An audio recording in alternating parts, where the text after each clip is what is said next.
In November of 1974, Neil Young was working on his next album, a collection of mostly acoustic, deeply personal songs about his relationship with Carrie Snodgrass, which was at that time in its death throes. Before going to Nashville to record, he was in Chicago, and out of the blue, he called up his old bandmates from Crazy Horse to join him to do some recording at Chess Studios.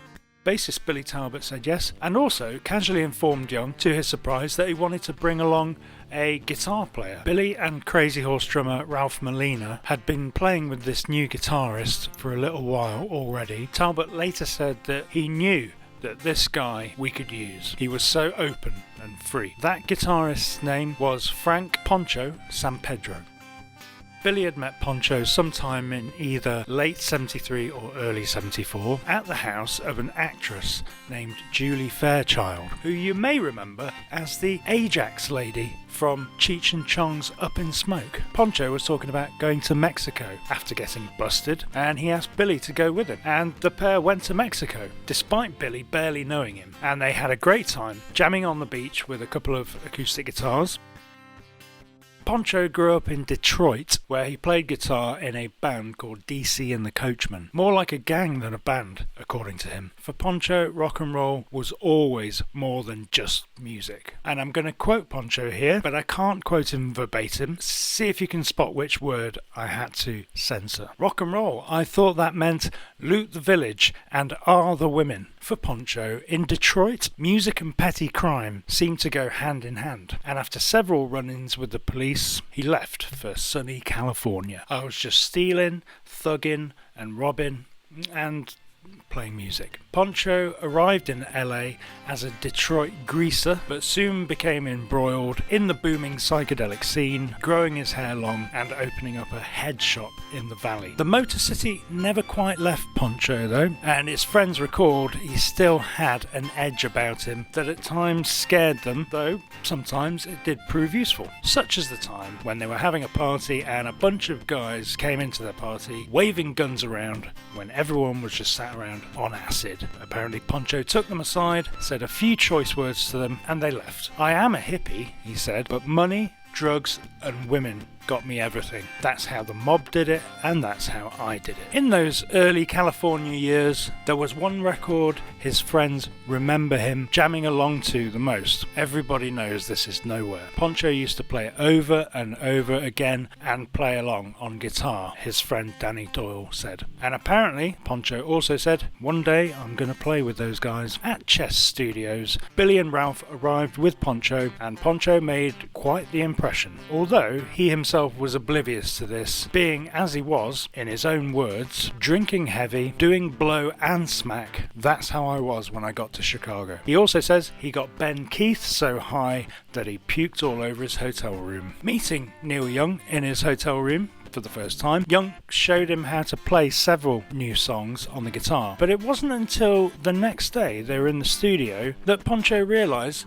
that he was actually meant to be learning those songs to record them. "I just wanted to go back to my room to do another bump," he said. Nothing resulted from the Chess sessions, and Billy and Ralph were freaking out, thinking that Young was gonna ditch them. Feeling bad that he may have been the cause of this, Poncho offered to call Neil and talk to him about the situation, but this made Billy and Ralph freak out even more. No, you can't do that, you can't talk to Neil like that. But Poncho's not one to take situations passively, so he said, "Fuck it, I'm gonna go up to his room." Poncho said to Young that he could leave if it was his fault that things were going badly, but little did he and the rest of the horse know that Young had already decided to use this new version of the horse in the future, and told San Pedro this. "This is really cool," he said. "I recognise this whole thing from something I've done before. We'll play again. Don't worry." After Chicago, Young went over to Nashville and recorded the Homegrown album, which did not get released until the year 2020, but that's another story. Then, around the spring of 75, Young got back together with the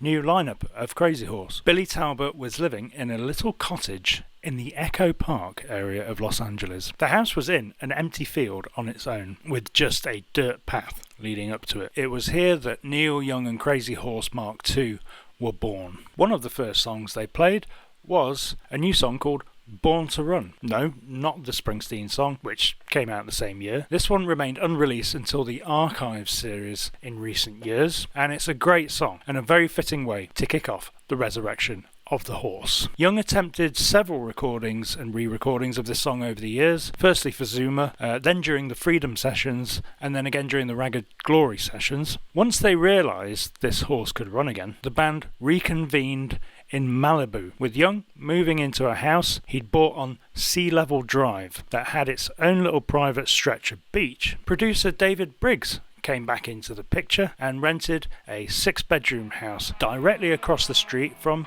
the actress Goldie Hawn. This is where the band would record their new album, Zuma.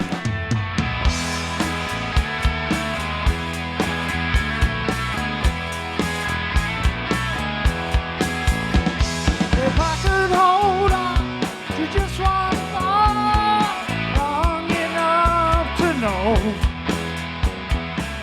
The band all played together in one of the rooms with very limited space and windows that had to be covered with soundproofing foam. Briggs set up the big green recording desk in the kitchen and warned his neighbours about the noise that was about to be coming out of the place at all hours. "We just set up, recorded, and I mixed them on the spot," said Briggs. The songs were performed in a very free fashion, with takes often running to over 10 minutes. The parts that didn't quite work out were just edited out. This was Briggs' favourite record to make with Neil Young, mainly because he said Neil was the happiest I've ever known him during Zuma. He was just a great guy to be around, but no one was enjoying themselves more than Poncho at this time. He'd gone from living in his car to jamming with Neil Young in the space of a few months. "I didn't even know why I was there," he said. "I was in dreamland. I'd go to the bathroom, do a bunch of smack between takes, and go, holy shit, I'm playing with Neil Young." San Pedro believed it was his limited ability on the guitar that influenced the direction the new horse would take. "I think Neil kept writing simpler and more basic songs so I could play them," he said later. "Most of Zuma is crude, basic songs, simple songs with big chords." Poncho also had fun giving Neil a light ribbing, making fun of the on the beach song titles. "Look at this, it's this blues, that blues. Here we are in LA, there's beautiful chicks everywhere, we're high out of our brains having a good time. Isn't there something else to write about?" You can hear the sense of freedom and fun spilling out of the grooves on Zuma. The ditch period was now well and truly over, and that's nowhere clearer than on the opening song,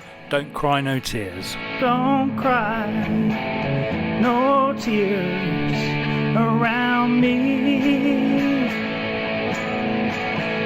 Don't cry. There's no intro, no count-in. The band are already in mid-flight when it starts. The message is positive for the first time in a long time in an opening song on a Neil Young record. Musically, the song is a reworking of a much earlier song called I Wonder that Young had recorded with the Squires back in 1964. The chords and even most of the words remain unchanged from that earlier song, although the performance is completely different in its feel. The 1964 recording has a sort of staccato, rhythmical guitar part, whereas the 75 version is much more open, looser and free. That the song was aimed at Carrie Snodgrass was confirmed by the actress herself, as she says. Around this period she would still call Young from time to time on the phone and end up crying down the phone each time. "I'd say, just let me get over this for a few minutes," she said later, but he never would. Crying is a big thing for Mr. Young. Danger Bird is the second track,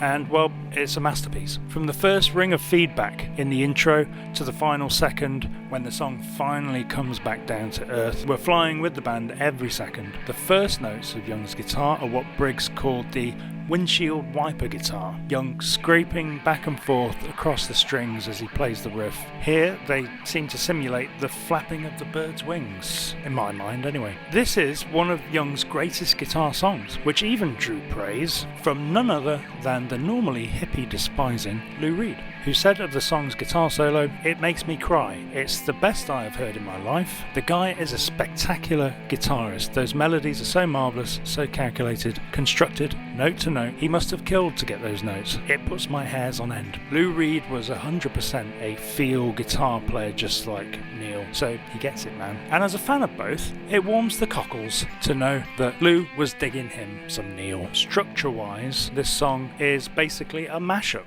of two separate songs, songs. The chorus was originally a song called LA Girls and Ocean Boys, and that song's descending chord sequence perfectly complements the ascending riff of the verses and instrumental sections, as if the bird is rising during the verses and then swooping back down on the choruses. In its feel and its riffing, the song was influenced by a song of Link Wray's from 1969 called Genocide. In his book Shaky, Jimmy McDonough says he is sure that Young never heard this song, but after listening to it, I find that very hard to believe. Not only is the musical influence obvious, but Young had often cited Link Wray in general as an influence in interviews. Pardon My Heart was recorded earlier back at Young's ranch, but was overdubbed in Malibu with the extra guitars and vocals. Lyrically, it's a great example of how he can seemingly contradict himself from one line to the next. Feels so wrong, and then it feels so good. The conflict of emotions when in this fallen situation, you brought it all on, could apply equally to himself or the other who he's addressing the song to. He even questions the song he's currently singing himself. I don't believe this song, he sings. And when Neil sings that, you know that's self-doubt taken to another level.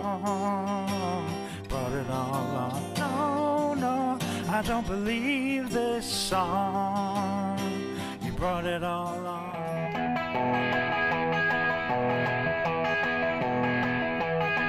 I've been looking for a lover, but I haven't met her yet. Looking for a Lover is the most upbeat and optimistic song here, but the lightness is still tempered by the revealing lines of the chorus where he sings, I hope I treat her kind and don't mess with her mind when she starts to see the darker side of me. A reminder that the darkness of the last couple of years still hasn't quite left yet. Barstool Blues is classic Neil Young and Crazy Horse that they would revive many times through the years. The first thing you may notice is how high Young is singing, right at the top of his range. Apparently originally it was even higher and he had to drop it down to sing it. He said, we came home from the bar and I wrote that song. I woke up and I couldn't remember writing it. I couldn't remember any of it. I started playing the chords and it was 3 steps higher than the fucking record. The guitar playing on Barstool Blues is very underrated. Some of Young's greatest melodic soloing occurs on this song, especially after the last verse where the guitar really does seem like the sun bursting through to melt the snow.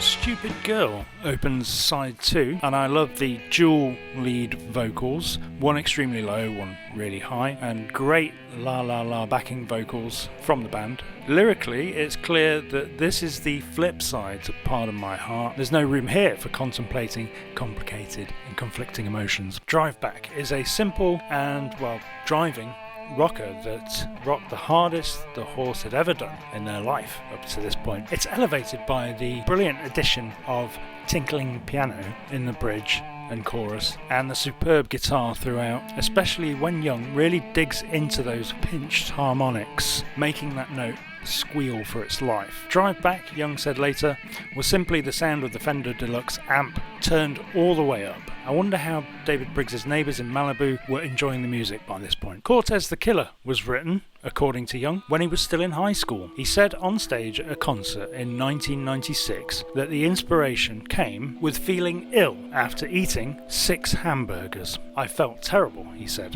Very bad. I was studying history and in the morning I woke up and I'd written this song. Like After the Gold Rush or Pocahontas, Cortez is one of those time travel songs. The language deployed is equally as exacting and as a result incredibly evocative. You can almost see the distant ship's masts appearing over the horizon as he sings the first line. He came dancing across the water.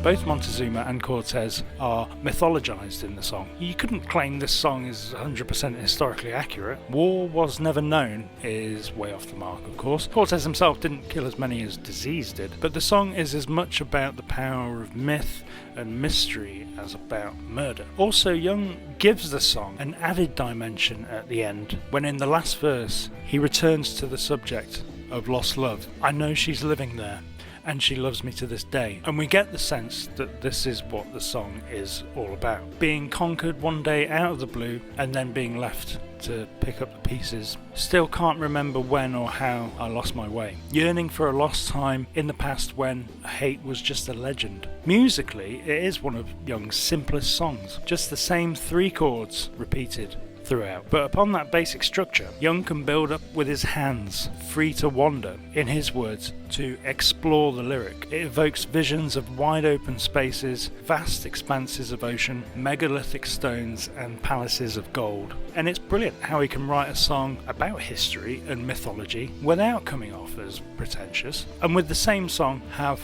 one of the all-time great guitar jams. It's one of those where it's always worth hunting down the various live versions, because if anything they're even better than this first recording, and always different. As Cortez fades away, we get to Through My Sails, and Young is left standing on the shoreline before he imagines himself as a boat being blown off to the next port of call. It's not Crazy Horse here, but actually CSNY, literally. It was recorded at Neil's Ranch in June 74, but with no CSNY album for it to go to, the song found itself at home here instead. And the theme fits in perfectly with the rest of the album, as most of the songs seem to concern themselves a lot with water, the sea, boats, and if we wanted to reach even more, we could include tears, rain, and even fish flopping on the summer sand in Stupid Girl. And after all, the album is named after the beach in Malibu where it was recorded. And if you look at the image on the front cover and the back cover, there's a ship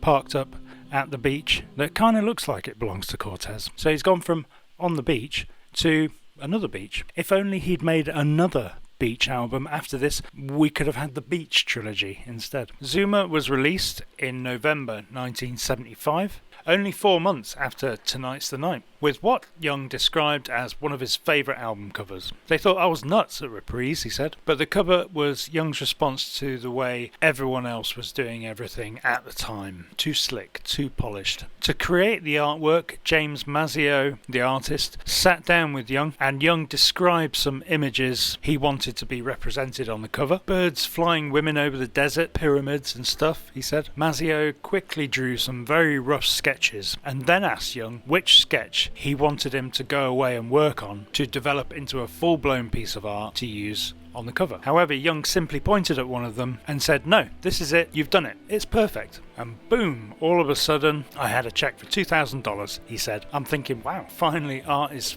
beginning to pay. Soon after, a billboard appeared on the Sunset Strip with the Zuma bird looking out over Los Angeles. The artwork is a perfect match for the music on Zuma. Sparse, minimal and dry, no reverb or echo, and the artwork is black and white, all lines, no shading, primitive and stark. The visual equivalent of a first take. Zuma, in my opinion, is one of Neil Young's greatest albums, and listening to it today is to travel back in time to be present at the birth of a new Neil Young and Crazy Horse that would continue on in this lineup until 2014. Like Danny Whitten, Poncho brought more than just rhythm guitar. He often played a second lead that complemented Young's, and although Whitten was irreplaceable, Poncho brought his own personality, his own energy and his own sense of musicality that helped evolve Neil and the Horse onto their next stage of existence, in which, as we will see, extraordinary things would happen. Neil took Crazy Horse out on the road, across the water, in fact, to Europe and Japan, and we'll explore that and the next recordings Neil did with the Horse in part 2 of this video. So until then, bye for now.